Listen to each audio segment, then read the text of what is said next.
Bom dia a todos. Muito bom reencontrá-los para a continuidade dessa programação.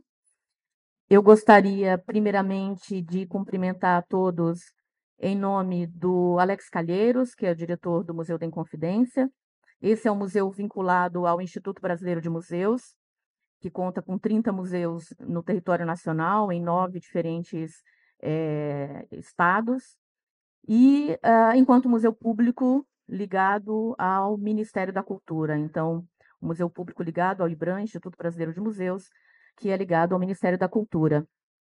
Eu gostaria de agradecer muitíssimo à equipe do Museu da Inconfidência, agradecer muitíssimo a toda a equipe do Instituto Camilo Luiz Taliberti, por terem, enfim, cruzado essa estrada para estar aqui conosco, no Museu da Inconfidência, no momento que o museu se reposiciona. Foi uma convergência muito feliz essa de encontrar a pauta de vocês em diálogo com uma preocupação que o próprio museu já dispunha a partir da sala da mineração que vocês conheceram, que merece um recontar da história da mineração na região. Então, bem, o tema da nossa mesa hoje é greenwashing. Nós temos 2 convidados e talvez uma terceira convidada, se ela se sentir à vontade, Fabiola, fique à vontade para se juntar a nós. Estamos em casa, então é um diálogo muito confortável, muito à vontade. Eu acho que o mais importante é que talvez possamos, ao final da discussão, ter algum encaminhamento. Eu acho que as instituições, para além de discutir teoricamente, precisa avançar para questões práticas. É uma pena que não tenhamos um grande número de representantes da comunidade civil aqui hoje, por ser um domingo, tem uma série de circunstâncias, mas eu sei que tudo está sendo registrado e por meio das redes sociais, esse conteúdo vai chegar a um número muito maior de pessoas, não só em Minas Gerais, mas em todo o território nacional. Bem, eu gostaria de começar apresentando nossos 2 excelentíssimos convidados. É, Deixa eu pegar a minha colinha da mini bio. Nós temos o Lucas Ramos, por favor, Lucas, seja bem-vindo. O Lucas é mestre em Direito, é bacharel em Direito e é bacharelando em Filosofia pela Universidade Federal de Ouro Preto. Ele é especialista em Direito Público e em Direitos Difusos e Coletivos, integrante do Grupo de Estudos e Pesquisas Socioambientais GEPSA, da UFOP, e é oficial do Ministério Público do Estado de Minas Gerais. Quiser cumprimentar rapidinho o público? Bom dia, pessoal. Agradeço o convite. Tenho alguns agradecimentos também especiais a fazer ao Instituto Camila e Luiz Taliberti. Agradeço ao Museu da Inconfidência, ao IBRAM, na pessoa do Alex. E agradecimento especial também à Carla, que me fez o convite aí. Estou muito honrado por participar dessa discussão aí. E a Marina e a Isadora, que estão na curadoria e na organização dessa abertura e da exposição. Espero contribuir para o debate aí. Obrigada, Lucas. E, na sequência, eu convido o Elton Hipólito. Elton é natural de São Paulo, vive e trabalha nesta mesma cidade. Ele é artista visual, conservador restaurador, atua também como técnico em montagem e instalação de obras de arte. Ele é bacharel em artes plásticas nas Faculdades Integradas Coração de Jesus Santo André e técnico em conservação e restauração de bens culturais móveis e integrados pela Fundação de Arte de Ouro Preto. Ele atuou no projeto elaborado pela Fundação Renova para a salvaguarda do patrimônio religioso das capelas atingidas pelo rompimento da barragem do Fundão, em Mariana, em conjunto com a equipe de arqueólogos na escavação nas áreas das capelas dos distritos de Bento Rodrigues, Paracatu, de Baixo e Gesteira, aplicando então procedimentos de conservação preventiva no resgate e transporte de objetos sacros em campo para a reserva técnica. Então, a nossa mesa vai tratar de greenwashing, do impacto, naturalmente, dessa tragédia na perspectiva humana, não humana e no patrimônio também. Obrigado, Carla. Obrigado a todos por estarem aqui hoje. Agradeço ao Instituto, à Camila, Luiz Taliberti, pelo convite, de estar aqui e poder contribuir de alguma forma para que a situação tome outros rumos, né, mais favoráveis às populações atingidas, para, enfim, que possa ter novas resoluções, né? Obrigado mais uma vez pelo convite, Carla. Obrigada, Elton. Bem, antes de passar a palavra para o Lucas iniciar, então, compartilhando um pouco sobre a pesquisa dele no âmbito do mestrado, que tem como tema greenwashing, eu queria fazer uma pequena consideração sobre o conceito de museus que foi definido pelo Conselho Internacional de Museus e que eu acho que abre um pouco a razão de existir de uma instituição pública que, de acordo com o próprio Conselho Internacional de Museus, não pode ser uma instituição neutra. Então, não existe posicionamento neutro, nenhuma instituição deve se colocar no campo da neutralidade. E falando isso, eu lembro um pouco da preocupação que ontem foi compartilhada pelas colegas, da dificuldade que algumas instituições colocam para acolher temas como esse, né, nas suas instituições. E sabemos, enfim, que tem todo um contexto nacional, mundial, de apoio financeiro via leis de incentivo à cultura, que talvez deixem as instituições um pouco desconfortáveis em deixarem essa neutralidade para outras instituições que não sejam públicas, né? Então, todo museu ele tem uma natureza de instituição sem fins lucrativos, então mesmo o museu privado, ele tem uma responsabilidade social importante que não pode ser esquecida. Então, eu gostaria de rapidamente compartilhar com vocês essa definição aprovada em agosto de 2022 na Conferência Geral do ICO em Praga, com essa nova definição de museu, que é a expectativa de como as instituições devem se posicionar ou se colocar diante da sociedade. O museu, e uma instituição cultural, naturalmente, é uma instituição permanente, sem fins lucrativos e ao serviço da sociedade, que pesquisa, coleciona, conserva, interpreta e expõe o patrimônio material e imaterial. Abertos ao público, acessíveis e inclusivos, os museus fomentam a diversidade e a sustentabilidade. Com a participação de comunidades, os museus funcionam e comunicam de forma ética e profissional, proporcionando experiências diversas para a educação, fruição, reflexão e partilha de conhecimentos.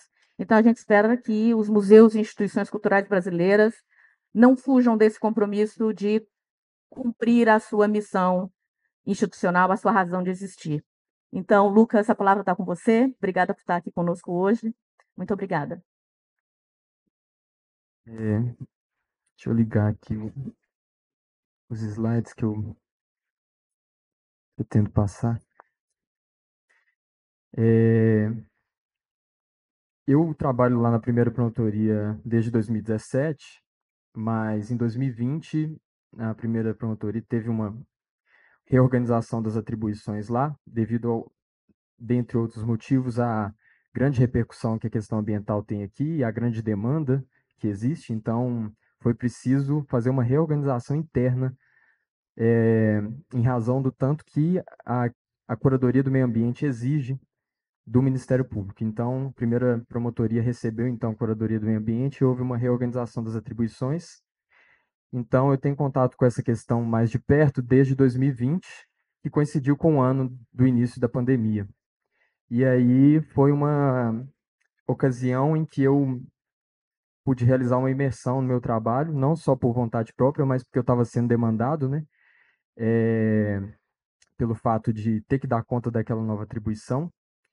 E aí, a Curadoria do Meio Ambiente, ela é formada pelo meio ambiente natural, pelo patrimônio histórico e cultural, que é riquíssimo aqui em Ouro Preto, e pela habitação e urbanismo, né? Que é outra curadoria muito importante, dada a complexidade, né, da cidade de Ouro Preto, a extensão do território. Aqui nós temos 13 distritos, né? Então, é um território gigantesco. Só que em 2020, né, quando eu comecei a ter contato com essas questões, eu comecei a perceber que as demandas relacionadas à mineração sugavam quase que 50% da nossa força de trabalho. Lembrando que, além do meio ambiente, a primeira promotoria é responsável pela curadoria dos idosos, da pessoa com deficiência, das pessoas com deficiência e do consumidor.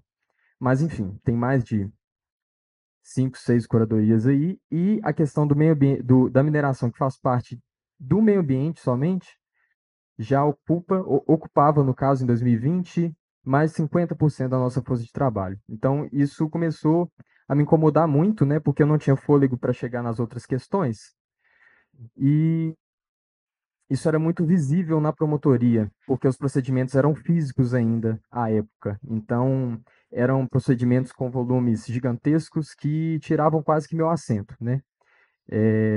Eu ficava quase que numa muralha de procedimentos, né, que ficavam na minha mesa, eu trocando de um lado para o outro, enfim.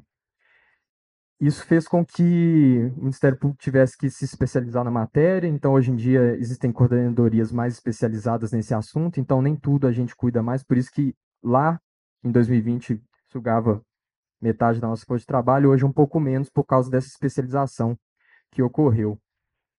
E hoje em dia o problema é mais virtual também, né? Grande parte do acervo já está virtualizado, então eu não tenho esse baque visual e físico, né? Mas enfim. Então, duas coisas marcaram muito 2020, foi a pandemia e a questão da mineração, com grandes demandas relacionadas à descaracterização de barragens aqui no território de Ouro Preto, que fazia parte dos né, grande parte dos procedimentos, mas haviam outros de antes de 2010, ou seja, o problema não vem de agora, né?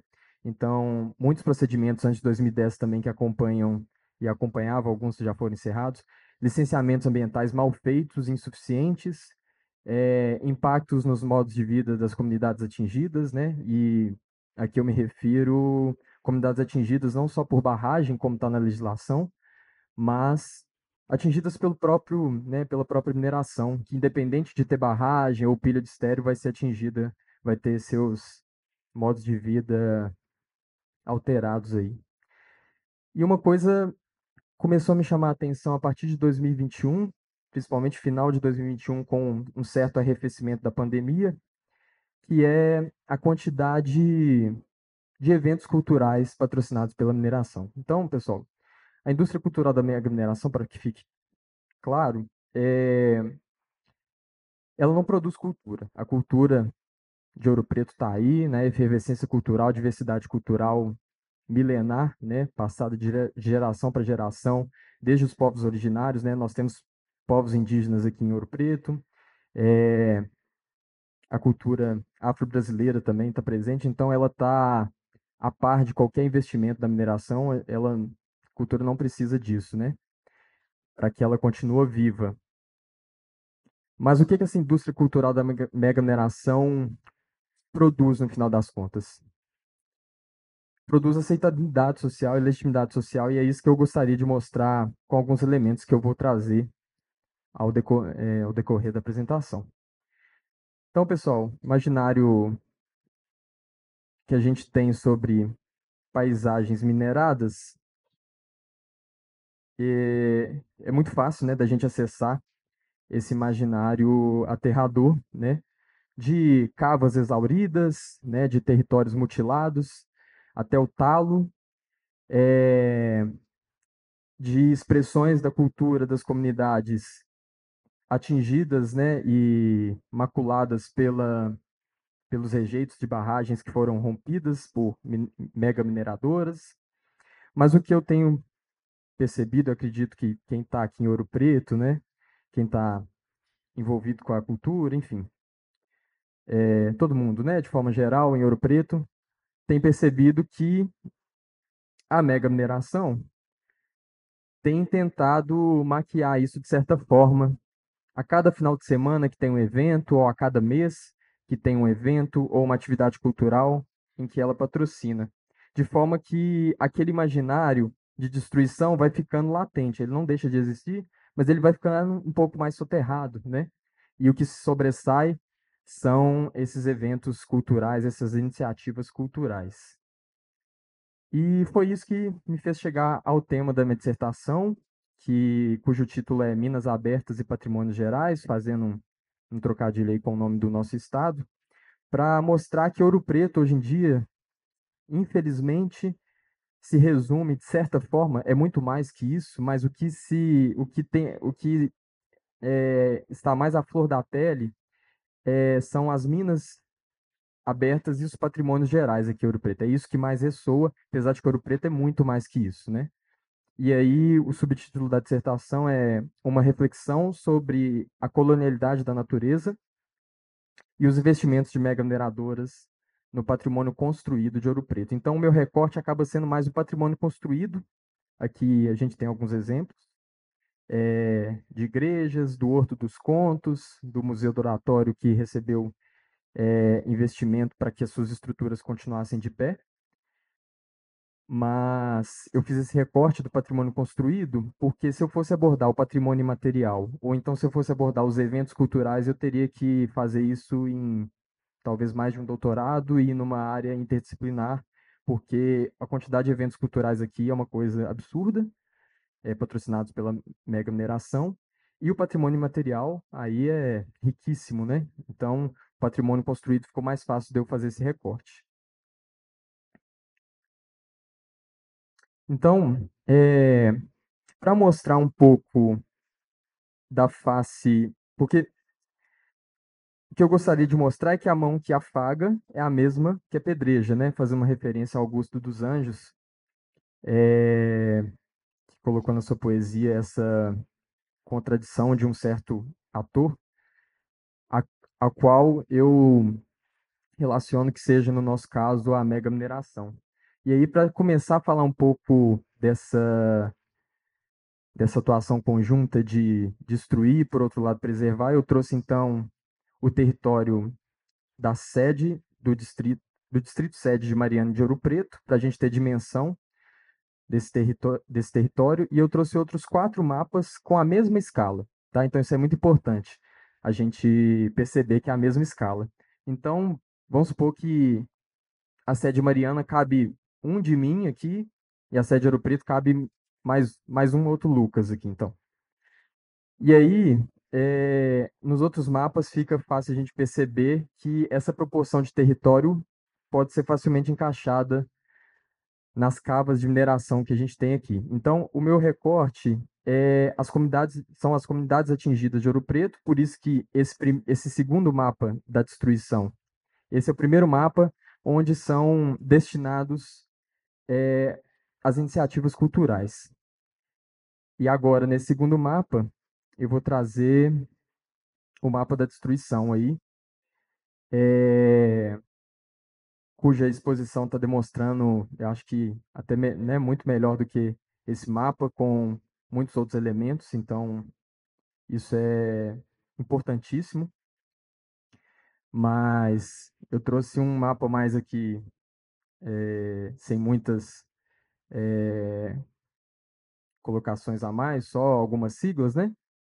E aí eu trouxe esse mapa que é do território, né, parte do território de Mariana, apesar de não fazer parte do meu recorte, pelo fato de esse empreendimento gerar impactos há séculos ao distrito de Antônio Pereira, que fica em Ouro Preto, né? Então, a gente vê a monstruosidade dessa extração aí de minério de ferro, que está situada lá no complexo minerário de Mariana, né, de responsabilidade da Vale, da Samarco e da BHP. Então, foram a extração dessas cavas que extravasaram a, a barragem, né, de Fundão, cujos rejeitos chegaram até o Espírito Santo e desagaram no mar. Mas, apesar de Antônio Pereira não estar no curso da lama, foi um distrito que sofreu muito em suas dinâmicas sociais, pelo toda a extração que foi gerada até o rompimento, né? Pelo trânsito de caminhões, vinda de trabalhadores, que é algo que impacta. Existem vários estudos na UFOP que trabalham em cima dessa questão, sobre os impactos que as dinâmicas minerárias trazem para a comunidade. Então, Antônio Pereira já tem que conviver com essa monstruosidade. Antônio Pereira está um pouco acima, não coube no mapa por causa da escala que eu coloquei, porque senão eu ia acabar tampando parte dessas mutilações. Mas já no segundo mapa a gente encontra então Antônio Pereira, que como se não bastasse esse empreendimento que fica abaixo dela, tem que conviver com um empreendimento que está exatamente no quintal da comunidade. Esse aqui é o complexo de Timbopeba, de responsabilidade da Vale também, que abriga 3 barragens, uma delas já teve no risco máximo de rompimento, né? Nível 3, já teve prestes a se romper. E em função disso, foram realizados novos estudos após os 2 rompimentos de barragens, que passaram a verificar que as barragens não estavam no estado que as mineradoras declaravam, né? E aí, por isso, foi necessário contratar auditorias técnicas independentes, que atestaram que a barragem do Doutor estava em nível 3. Isso fez com que parte de Antônio Pereira fosse expulsa, né? Parte das famílias de Ouro Preto fossem expulsas, né, de suas casas, porque elas não tinham opção. O termo formal e jurídico seria remoção, mas o que aconteceu foi uma verdadeira expulsão. E então Antônio Pereira tem que conviver também com esse empreendimento aí no quintal das famílias de Antônio Pereira. Trago esse terceiro mapa da extração aí, realizada pela Mega Mineração. Esse aí é o complexo de fábrica, que é de responsabilidade da Vale também, a Vale muito presente no território, né? Esse mapa já é um pouco mais distante de Antônio Pereira, é um outro lado, né? É do outro lado do território de Ouro Preto. Então, esse é o território de Miguel Burnier, do distrito de Miguel Burnier. E apesar do núcleo urbano de Miguel Burnier ficar mais do lado direito aqui, ele a gente pode mencionar que é uma primeira comunidade que sofre muito com esse empreendimento aí, mas temos também o distrito de Engenheiro Correia, que sofre bastante com esse empreendimento, apesar de estar um pouco distante também, por conta de uma questão assim que é muito preocupante. Foi construído um muro gigantesco, faraônico, próximo à comunidade de Engenheiro Correia. Aqui a gente tem 5 barragens. Uma delas, se não me engano, a 3 ou a 4 já chegou a nível 3 de risco de rompimento. E aí foi necessário construir esse muro, que a importância dele eu acho que é muito mais simbólica do que material, porque ele dá um descanso para a gente. Ah, não, tem um muro de contenção ali. Então, assim, se as barragens romperem, tem um muro que é chamado de backup down, que seguraria os rejeitos no caso de uma ruptura. Imagina a comunidade de Engenheiro Correia convivendo com a situação, vendo um muro gigantesco sendo construído ao lado dela, com a mineradora falando assim, ó, a barragem de Forquilhas não vai romper, tá tranquilo. Mas se romper, tem esse muro aqui para segurar a onda. Então, Engenheiro Correia muito impactado também por esse empreendimento, não só por causa do contexto de descomissionamento muito antes, mas esse contexto de descomissionamento acentuou os impactos. E aí temos a localidade de Mota, que faz parte do território do distrito de Miguel Burnier, mas aí é uma localidade que aí está do lado, né, do empreendimento, né, empreendimento que já superou muito mais que esse território aí de Mota. Tem a comunidade Pires também, mas que aí faz parte de Congonhas. E aí tem o complexo Pires, que também impacta muito, né? Mota, apesar de estar em Congonhas, os impactos não respeitam os limites territoriais e municipais, né? Então, é mais um empreendimento aí, se a gente for de forma sinérgica ver os impactos, né? Que os empreendimentos que estão um pouco mais distantes das comunidades já impactam, imagina os que estão ao lado. E aí o último mapa, pessoal,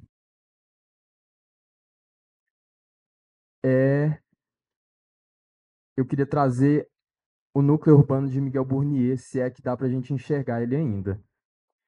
O núcleo urbano de Miguel Burnier está aqui e aqui. Aqui é mais cava do que, enfim, comunidade, mas era para estar aqui, né?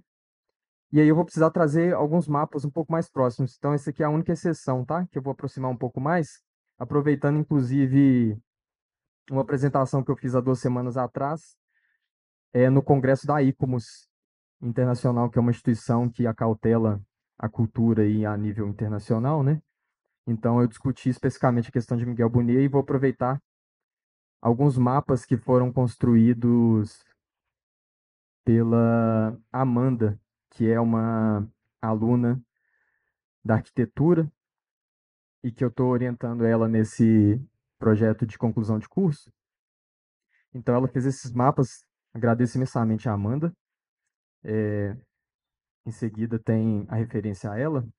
Mas então, pessoal, a Gerdau chega em 2004, em Miguel Burnier, e aí a gente tem esse mapa de 2006, que é quando ela começa a recortar o território, já tem algumas intervenções dela ali, mas ainda não bastante para a gente colocar um perímetro, né, nessas intervenções. Então aqui a gente tem o perímetro da área urbana de Miguel Burnier, em 2006. Miguel Burnier, eu tenho um contato um pouco antes com as situações que acontecem lá, um pouco antes de eu receber a curadoria, né, lá na promotoria, curadoria do meio ambiente. Então, um pouco antes de 2020, eu já tenho contato com a situação de Miguel Burnier por causa dessa dissertação de mestrado lá do mestrado em Direito também, que é da minha querida companheira Laura Dias, companheira de trabalho, que ela tratou da questão de Miguel Burnier. E, enfim, eu chegando lá em 2017, né? Ela trabalhava na quarta promotoria que tinha o meio ambiente, e aí depois acabou passando para mim, mas desde antes de 2020 eu já tinha contato com essa situação. Então, o que é que acontece lá? Gerdau chega em 2004, de 2004 para 2011, a gente já vê a proximidade das cavas e da estrutura minerária, a gente vê a proximidade à comunidade, ao núcleo urbano. E aí, para trazer alguns dados, pessoal, do impacto disso, só em números populacionais, assim, né?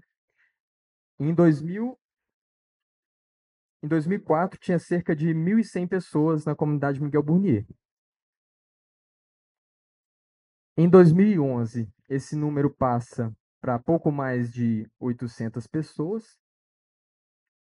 E em 2017, esse número cai para cerca de 150 pessoas. Por quê, pessoal? Tem como morar num lugar desse? Eu digo que tem como morar, porque tem pessoas que estão resistindo lá ainda. Mas as condições são muito precárias, né? São muito aquém do que, enfim, a humanidade precisa, né? Então, o que acontece aqui é como se fosse, eu comparo um pouco isso, né? Uma comparação meio esdrúxula, mas a uma zona de Gaza mesmo, né? Empurrando o território cada vez mais para o abismo, né? Até não sobrar mais onde a comunidade ficar. Então, a gente vê o perímetro dos empreendimentos ocupando o perímetro urbano de Miguel Burnier. E aí, pessoal, deixa eu ver o próximo. Ah, tá. Aí tem a referência à Amanda Ribeiro, que é a aluna lá da arquitetura, está fazendo um trabalho extraordinário sobre a situação. E aqui a gente vê em 2006 como é que era a situação, tinha o campo de futebol, que pertencia à Arquidiocese de Mariana. O campo de futebol foi vendido para Gerdau, onde hoje está instalada o escritório, está instalado o escritório da empresa.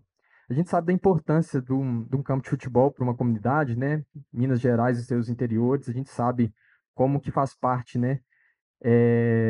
O campo de futebol, como que ele é um espaço, né? Um equipamento público de efervescência cultural, né? E, e nós temos o cemitério, que foi fagocitado pelo empreendimento minerário também, né? Hoje em dia, ele está aí no meio da planta de mineração. E teve uma época, inclusive, que o pessoal da comunidade tinha que pedir permissão para a empresa para velar seus mortos, para a empresa abrir a cancela. Essa situação, acredito que não está mais assim, eu acho que eles não precisam pedir permissão, mas o que está em volta deles é um cenário de morte já, né? Então, acredito que deve ser complicado ver lá os entes queridos com um cenário tão aterrador em volta. E aí, para a gente entender um pouco mais sobre esse problema, eu trouxe alguns dados, então, levantados na minha pesquisa, sobre a relação dos investimentos em patrimônio construído e as mega mineradoras, para buscar um pouco das intenções delas, né, ao fazer esses investimentos, e a gente vai ver que isso vai cair, isso em si já toca a questão do greenwashing, mas não propriamente, mas a gente vai ver que no último gráfico isso se aproxima mais dessa questão, dessa problemática aí do greenwashing. Então, duas questões que dá para a gente perceber nesse gráfico. Primeiramente, o primeiro investimento, eu levantei a integralidade desses investimentos. Então, o primeiro foi em 2006, investimento no patrimônio construído, que, quando eu me refiro a patrimônio construído, são os bens culturais materiais imóveis. Então, eu não estou falando sobre bens móveis, né, esculturas, quadros, é só aquilo que está encravado, né, na terra. Então, são museus, igrejas, parques, enfim. Então, 2006 foi o primeiro investimento que houve. E aí a gente percebe que até 2018 existe uma média entre a média é mais ou menos de 2 investimentos por ano, então varia de 1 a 3 investimentos, né? Mas chega em 2019, curiosamente no ano do desastre crime, né, do rompimento de responsabilidade da Vale, lá em Brumadinho, em 2019, esses investimentos ganham um salto aí, passam a ser 4 por ano, com exceção de 2022, mas parece que o que não deu para fazer em 2022 passou para 2023, então assim, a gente pode colocar essa média mínima aí de 4 investimentos por ano a partir de 2019. Então, esse é o primeiro aspecto que chama atenção nesse gráfico. E o segundo aspecto é que o ano de 2021 foi marcado por 4 compensações ao invés de patrocínios, né? O patrocínio, se a gente for ver, é o que mais prevalece dentre os instrumentos jurídicos utilizados para esses investimentos. Já em 2021, a gente vê que o que se sobressai é a compensação. E aí, esse segundo gráfico ajuda a entender por que isso aconteceu. Miguel Burnier é o distrito que mais recebeu compensações em seus patrimônios culturais. E o perímetro tombado de Ouro Preto é o que mais recebeu patrocínios em seus patrimônios culturais. Para a gente entender por quê, então, eu vou ter que entrar um pouquinho no direito, nessa parte mais chata, mas para a gente entender uma progressão que existe entre um instrumento e outro. Então, entre o patrocínio, a compensação, o TAC e a sentença, existe uma liberdade, um grau de liberdade que a empresa tem e os motivos que levam ela a fazer esse tipo de investimento. Então, no patrocínio, a empresa tem liberdade total, né, para escolher qual bem que ela vai destinar os recursos, quais os valores, quando que ela vai fazer isso. Já na compensação, ela está fazendo isso para poder explorar. Só que ela está negociando isso com o Estado, né? Ah, não, qual que vai ser o objeto de compensação? Se a empresa trazer alguma coisa para os órgãos, secretarias, né, de Estado que atuam nessa área do licenciamento ambiental, alguma coisa interessante, é claro que para o Estado tá ok também, né? O Estado vai propor algumas compensações, mas se a mineradora propor algo mais interessante, então isso mostra que na compensação ainda existe uma certa margem de liberdade. No TAC, existe uma margem mínima, mas ainda existe, porque essa situação muitas vezes ainda não foi judicializada, ou se foi, a instituição de justiça ou o órgão estadual está abrindo as portas para conversar com a mineradora. Aí a sentença realmente aí é o que a mineradora já não tem tanta escolha, é de cima para baixo, ela tem que respeitar. Tem vários poréns no meio disso tudo, né? Mas enfim. E aí o que a gente percebe? Quando a mineradora pode escolher, que é no caso do patrocínio, aonde que ela vai destinar os seus investimentos? No perímetro tombado. Isso para mim, pessoal, parecia até meio óbvio, mas assim, porque eu fui percebendo e aí foi ficando óbvio, né? E aí eu tive, assim, levantar os dados são muito importantes, porque a gente sai do achismo, né? Então, foi comprovado que o perímetro tombado é o que mais recebe investimentos e não é qualquer tipo de investimentos, é pelo patrocínio. Obviamente não vai receber por compensação, porque tem como minerar a sede de Ouro Preto. Tem como, infelizmente tem como. A gente convive com isso na situação lá de Botafogo, mas ela é uma exceção a essa regra, né? É esse nível de proteção que Ouro Preto, a sede do distrito, o distrito sede de Ouro Preto tem. né, tem proteção a nível municipal, estadual, federal e internacional. Então, o perímetro tombado de Ouro Preto virou a menina dos olhos da mineração. E aí, inclusive, um parênteses, nessa questão do greenwashing, que eu até conversei com a Carla ontem, a mineração, o meio ambiente é a bola da vez no momento, né, com o contexto de catástrofe climática, de crise ambiental. Então, as empresas, principalmente as que, inclusive, contribuem para esse cenário de catástrofe ambiental, vai querer investir no meio ambiente. Mas, a depender das circunstâncias do lugar, pode ficar mais interessante investir em outra coisa, que esteja ressoando mais. E no caso de Ouro Preto, é o patrimônio cultural. No caso do norte do Brasil, lá no Pará, mais especificamente, o que vai ressoar mais? Não só o meio ambiente de forma geral, mas a questão da Amazônia. Então, tanto é que você vê todos os investimentos da mineração voltados à questão da Amazônia. Então, não é porque, obviamente, né, isso aí é bem óbvio, a mineração está preocupada com o meio ambiente, ela está preocupada com o que é mais interessante para limpar a imagem dela. No caso de Ouro Preto, a questão do patrimônio cultural vai se sobressair um pouco mais. Vai ter mais visibilidade, muito embora não seja mais importante que o meio ambiente, né? E aí, questão de Miguel Burnier. Por que teve mais compensação lá? Porque a Gerdau está querendo expandir suas atividades. Então, aquele último mapa da destruição que a gente viu, ele vai mudar muito, infelizmente, com o tempo, pessoal, daqui a alguns anos. Então, depois de Miguel Burnier ter feito tudo que, da Gerdau ter feito tudo que fez lá em Miguel Burnier, até 2020, em 2021 ela começou, né, muito antes talvez, mas em 2021 a gente começou a ver expressão disso nas negociatas, né?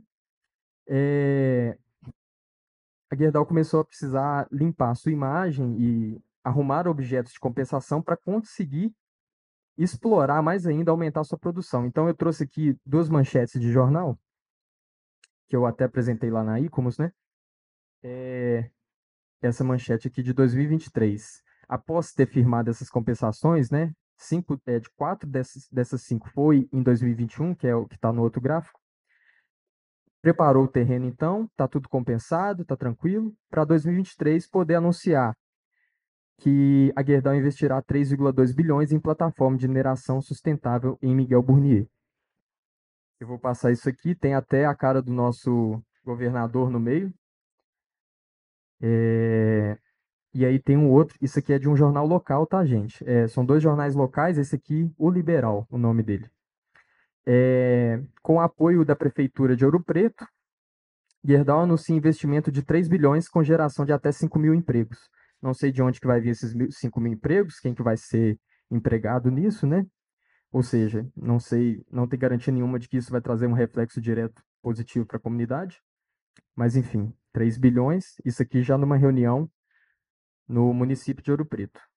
Tem a foto, que aquela ali é de uma reunião do Estado, essa aí é uma reunião do município.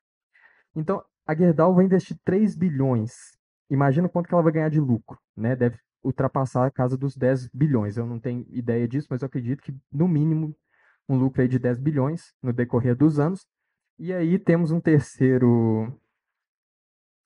manchete, todas na capa, né? Isso é um detalhe importante. Gerdau anuncia 17 milhões em contrapartidas sociais para Miguel Burnier. Então, de 3 bilhões que ela investiu em Miguel Burnier, mas o investimento não é em Miguel Burnier, é no empreendimento minerário dela, né? Porque é um discurso também da mineração, falar que está investindo em Ouro Preto, investindo em Minas do Pará. Não, ela está investindo no empreendimento dela. E aí, desses 3 bilhões, comparando com 3 bilhões, apenas 17 milhões vão ser destinados a contrapartidas sociais. Né? Então, vamos continuar, né? Esse é o terceiro gráfico que mostra os instrumentos jurídicos utilizados versus as mega mineradoras.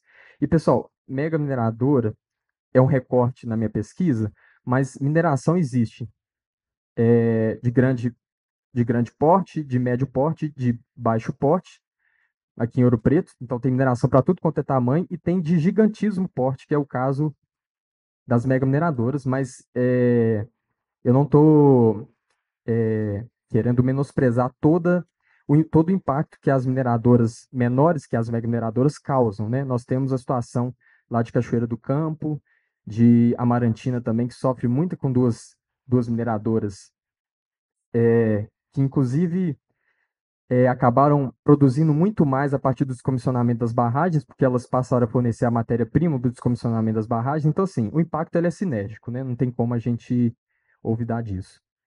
Então, aqui é a relação entre as megamineradoras que mostra uma certa trajetória, em que fase que determinada mineradora está. A Vale está, digamos assim, descendo a serra já da extração. Ainda tem muito para destruir, infelizmente, mas ela já destruiu muito mais do que eu espero que ela venha a destruir em Ouro Preto, né? Então ela está precisando o quê? Limpar a imagem dela. Então, por isso, o que esse gráfico nos mostra, né, com essa quantidade de patrocínios, é isso. Já a Gerdau está subindo a serra, digamos assim, né? Já impactou bastante, mas está querendo mais ainda, porque com essa notícia aí de que ela vai aumentar a extração dela, as projeções é que ela vai aumentar em 550% o que ela já produz. Então, imagina o impacto do que a gente já tem atualmente no território, imagina acrescido de 550%, enfim.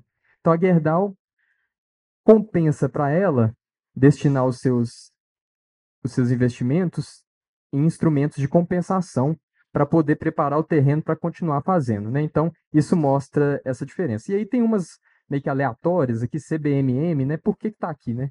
4 patrocínios, todos no perímetro urbano. Isso mostra que Ouro Preto é palco. Não só para as mega mineradoras que atuam e que destroem aqui, mas para as mega mineradoras que atuam em todo o território nacional. Porque aqui realmente é um palco, né? Os holofotes estão voltados aqui para muitos dos holofotes estão voltados para Ouro Preto, né? Que fica muito bem, né? Fica muito bem na fita, né? Patrocinar eventos culturais, atividades culturais, e eu vou trazer um elemento que vai ajudar a demonstrar isso para a gente mais à frente. Por que que o centro histórico é tão importante? Isso já é bem óbvio também, mas eu vou trazer uma reportagem aqui que elucida isso. E aí, pessoal, eu acho que esse é o ponto que mais toca a questão do greenwashing, que é o quarto e último gráfico, com os 5 patrimônios culturais edificados que mais receberam investimentos de mega mineradoras. O primeiro, a gente tem o Trem da Vale, que recebeu 35 milhões. É um empreendimento cultural da própria Vale, e ela utilizou do abatimento do imposto de renda, né, da lei de incentivo à cultura, para investir num bem cultural que é ela que utiliza, né? Utiliza extremamente como objeto de marketing. Então, isso para mim é um absurdo, né? E isso foi falado ontem, a questão da lei de incentivo à cultura.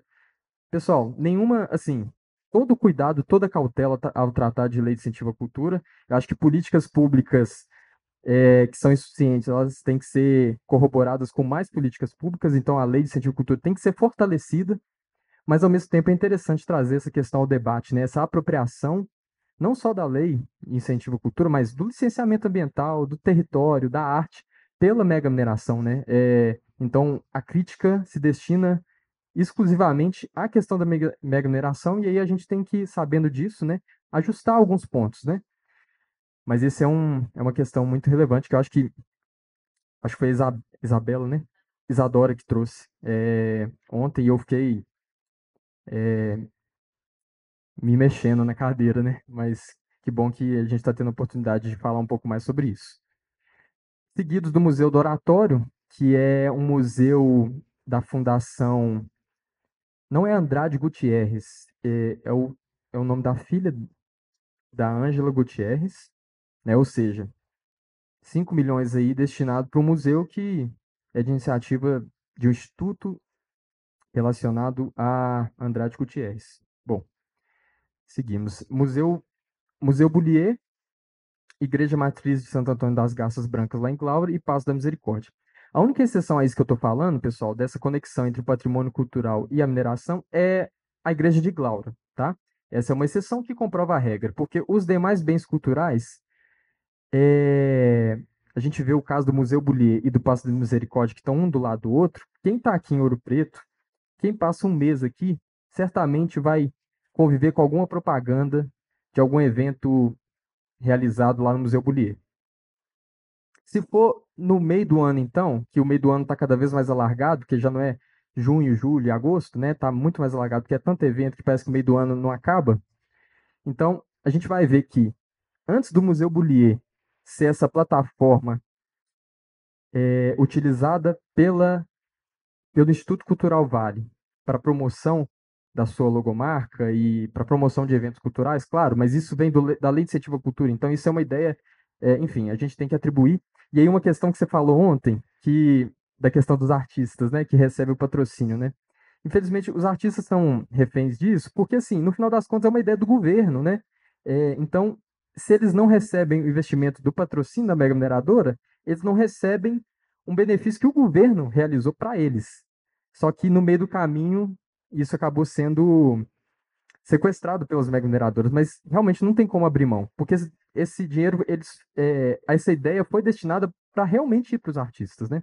Então é muito complicado isso, porque a gente vai abrir mão de receber até aquilo que foi destinado para a gente, né? Assim, como artista, né? Falando como artista, por exemplo. Então realmente é muito complicado essa questão, né? Mas então o Museu Bullier e Paço da Misericórdia, a gente vê o tanto de evento cultural que tem lá, com várias menções ao Instituto Cultural Vale. Parece que assim, de meia em meia hora tem que falar do raio do Instituto lá. Então é muito massa ter o Instituto, né? Camila e Luiz aqui, como esse contraponto maravilhoso, né? Assim, porque todo final de semana é um outro tipo de instituto que tá investindo no patrimônio cultural e nas artes. Então, isso realmente traz muita esperança para a gente, né? De que, enfim, as coisas não precisem ser como estão sendo e que isso cada vez seja, as propostas do instituto sejam cada vez mais presentes, né? Não só aqui em Ouro Preto. É, E aí, eu trouxe essa reportagem da revista Trip.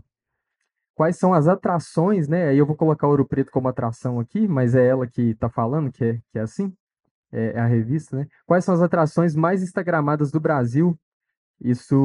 Essa foi uma reportagem de 2022 que fez o levantamento e descobriu que Ouro Preto é a segunda atração mais instagramada do Brasil, né? 1,1 milhão de hashtags, né? Então, o que acontece em Ouro Preto fica bem na fita, né? Sai bem na foto, é uma cidade cinematográfica, né? Então, os eventos, assim, a Mega Mineradora investe no projeto cultural e o resto do serviço. Ui. Ixi.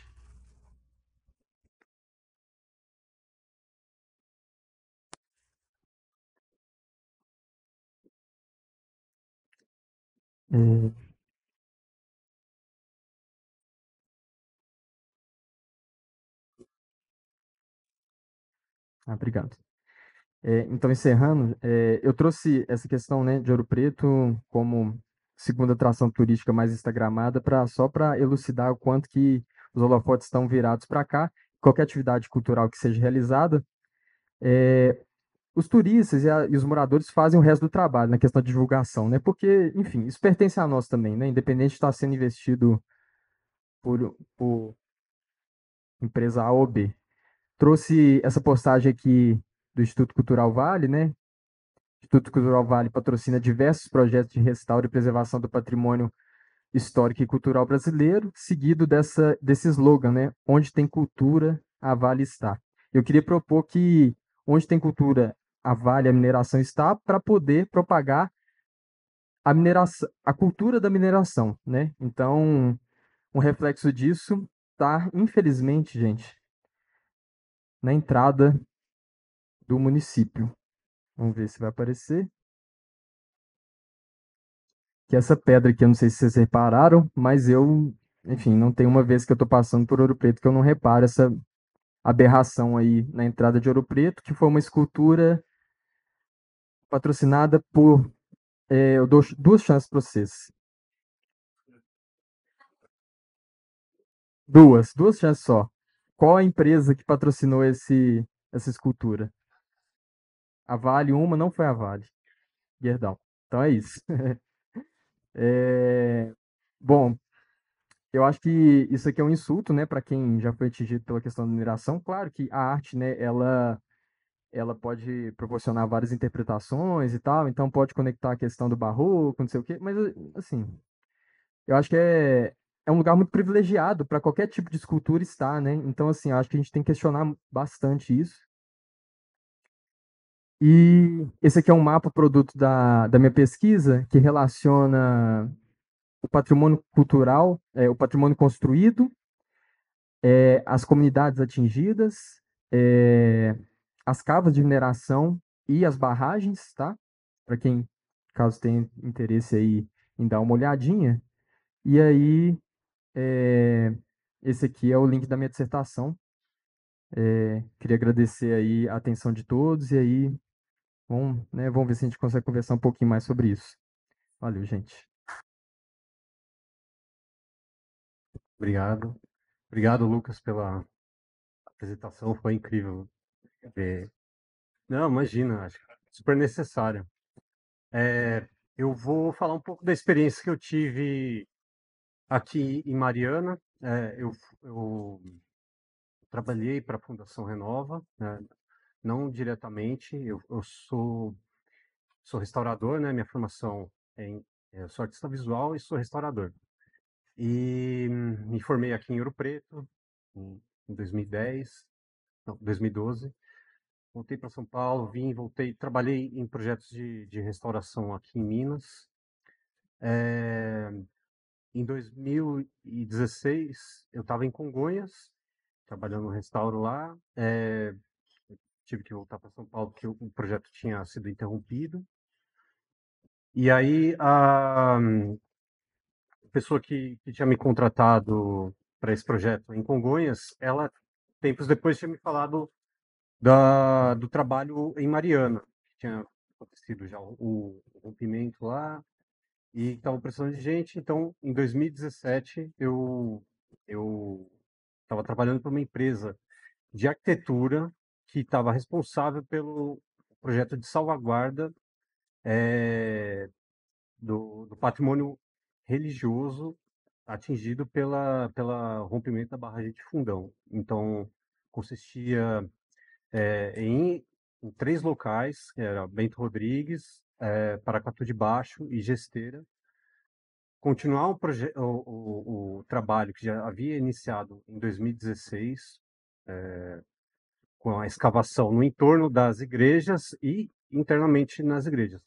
Então, eu, eu e uma equipe com conservadores e arqueólogos íamos até esses locais diariamente, dar prosseguimento na escavação. Então, qualquer objeto que a gente encontrasse, analisava como ia fazer a retirada dele no meio da lama, trazer de uma forma mais conservada possível para Mariana, onde tem uma reserva técnica que estão armazenados todos esses objetos que foram coletados durante esse período de resgate, né, dos os primeiros anos de atividade para recuperação, né, desses locais.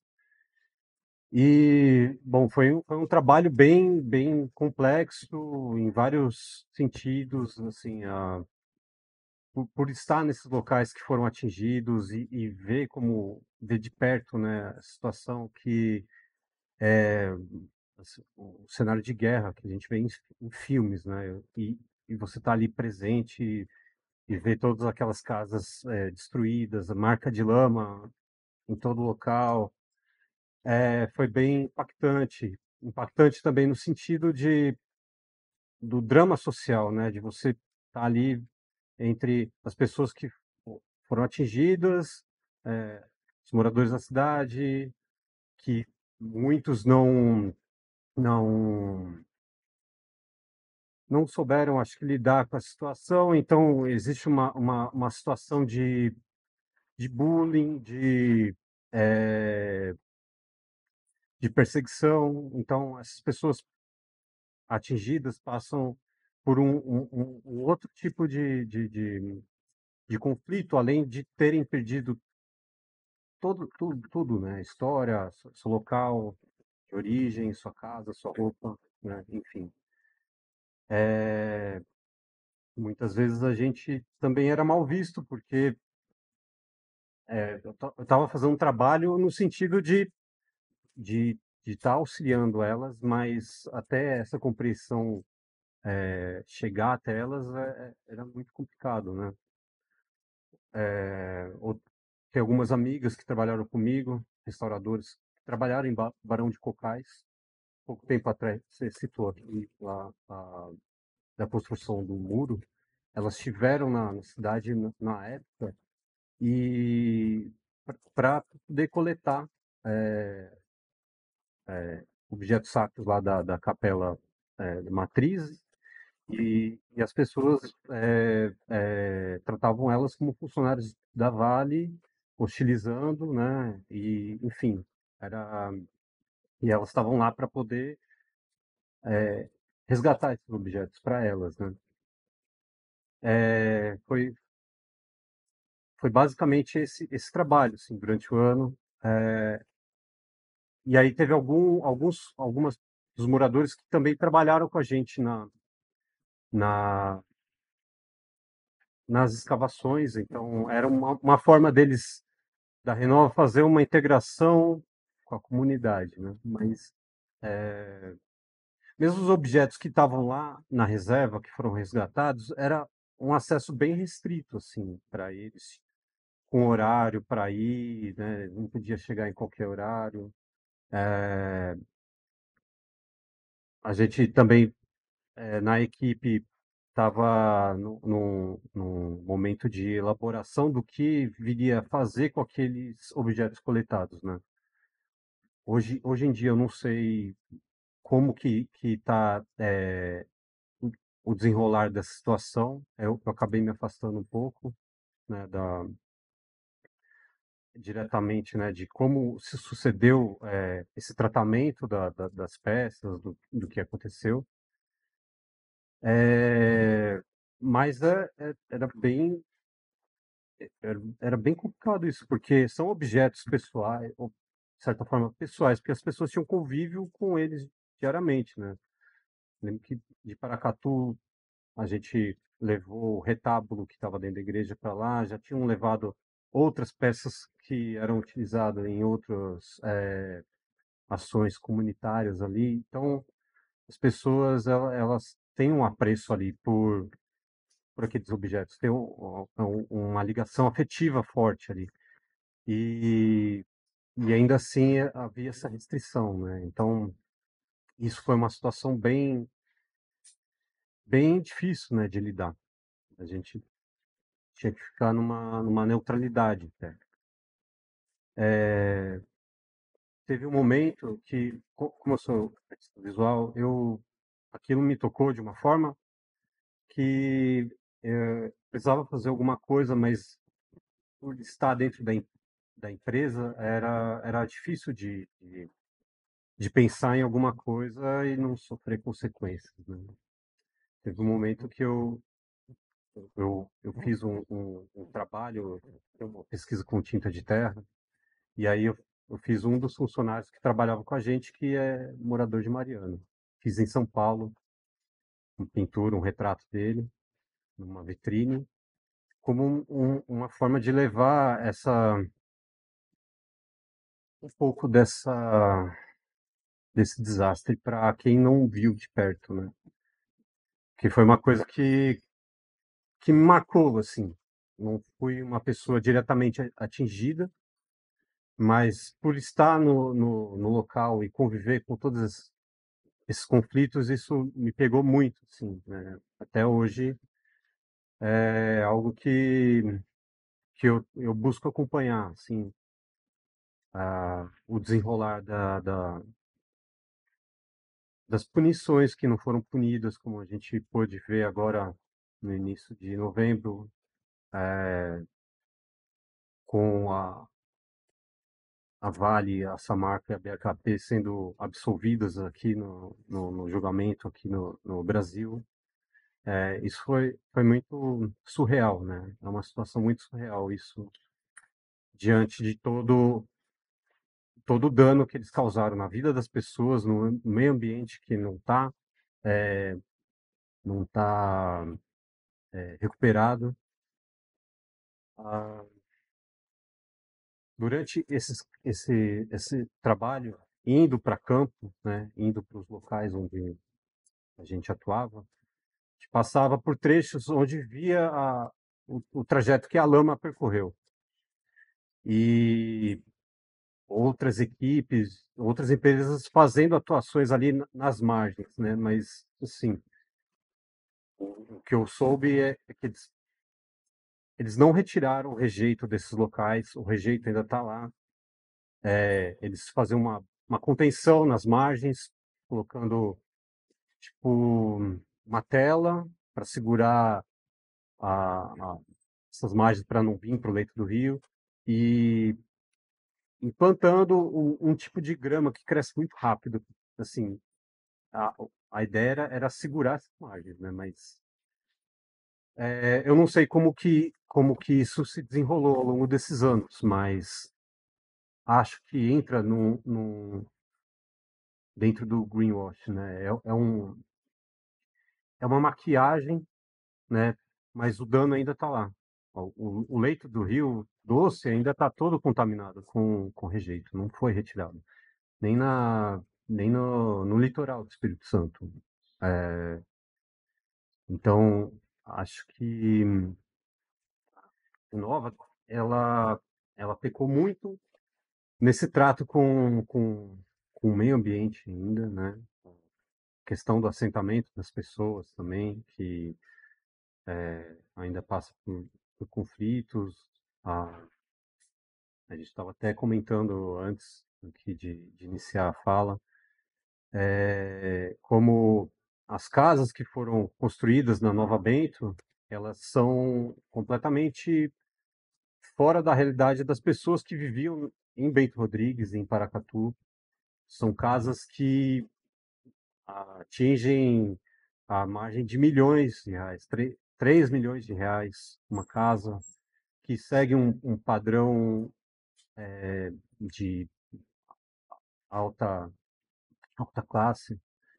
E então a gente vê uma questão de especulação imobiliária muito forte aí. Existe imobiliária lá para essa área de Bento. E eu acho que foi também uma forma da mineradora mostrar que eles estão atuando de uma maneira, olha como a gente está recuperando a casa das pessoas, estamos dando uma casa de alto padrão para elas, mas muitas delas não se sentem bem com esse tipo de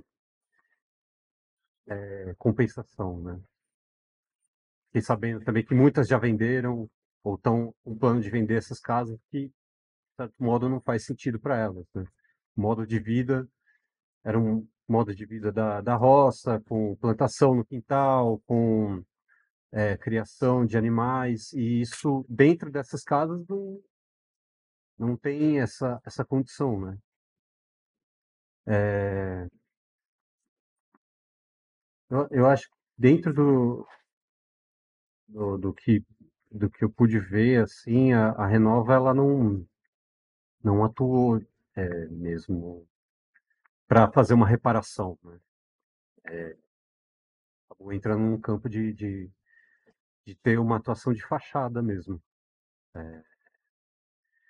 E agora com esse novo pacto que foi estabelecido com o governo federal, o Ministério Público e os diversos órgãos que estavam à frente da compensação, a gente vê que, pelo que eu acompanhei nas últimas notícias, não vai ter uma modificação muito grande nisso, né? Eu vi uma entrevista com o governador do estado dizendo que é mais compensatório ter esse valor em mãos para construir rodovia do que ficar aguardando o valor ideal para ser ressarcido para essas diversas famílias ou para a recuperação do meio ambiente, né? Enquanto que a gente não tem, tipo, o valor que está sendo encaminhado para as famílias é irrisório, assim. Qual que é o valor de uma vida, né?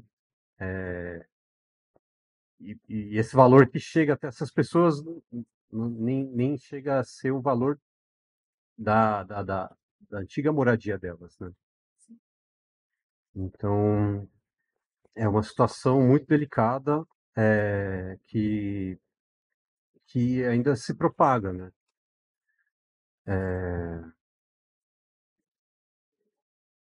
Não sei muito bem agora como o movimento está repercutindo, mas eu acredito que eles estão, o movimento por atingidos, de barragem, eles estão buscando um recurso contra essa ação, né? Eu acho que dentro da experiência que eu tive na Renova, isso foi bem complicado, né? E, Obrigada, Elton. Eu queria ressaltar que ter o Elton aqui para a gente hoje representa um ato de bravura muito grande, porque a gente sabe que há termos de confidencialidade que vão até 2027. Então, é muito delicado fazer essa partilha em público, quando há uma série de elementos que, naturalmente, né, do ponto de vista de implicações legais, têm impactos importantes. Mas obrigada pela coragem, obrigada pelos dados todos, Lucas, que você trouxe a partir da tua pesquisa. Acho que nós poderíamos ficar aqui um longo tempo discutindo sobre isso. Temos uma programação na sequência, mas eu gostaria de ressaltar que no que nos cabe enquanto instituições culturais, e aí trazendo um pouco da preocupação do Lucas de que o cenário ele é muito maior do que Lei Rouanet, e a gente não pode demonizar a Lei Rouanet, entendendo que ela é uma lei de incentivo à cultura e que, de algum modo, é ainda algum mecanismo de fazer a roda girar no âmbito da cultura, mas que nos cabe, enquanto instituições culturais, fazer, de algum modo, uma reflexão sobre oportunidades de melhoria, que podemos fazer sobre isso, e nos unirmos do mesmo modo como as galerias se uniram semana passada contra a autotributação, que está sendo discutida no âmbito da nova reforma tributária. Então, ao que nos cabe, talvez, uma moção, a partir de uma escuta da comunidade, que eu acho que para nós, Museu da Inconfidência, esse diálogo aqui é uma escuta à comunidade, de fazermos uma moção ao Ministério da Cultura, no sentido de rever de que modo o direcionamento da escolha de projetos patrocinados por megamineradoras, por lei de incentivo à cultura, enfim, pelo marketing cultural que acontece, porque o que a gente observa é que há um conflito entre o conceito de museu, que eu falei no início, né, e o apoio a instituições que, em última instância, interferem nas narrativas e curadorias de temas expositivos dos museus. Quando um museu diz não para uma exposição que trata de qualquer tema que para ele seja tabu, falar disso, do impacto da mega mineração em Ouro Preto, não deve ser tabu em Ouro Preto e em lugar nenhum. Então é isso, eu gostaria, na verdade, de ser um pouco propositivo, eu acho que isso tem um pouco a ver com esse meu perfil um pouco objetivo e assertivo demais, mas teria sido maravilhoso se pudéssemos ter tido uma presença maior de público hoje, mas isso não nos impede de nos articularmos como pequenas sementes, como formigas, que embora não se vê a, a, a, a transformação diretamente a olho nu, a gente sabe que ela está acontecendo. Então é isso, gente. Muito obrigada.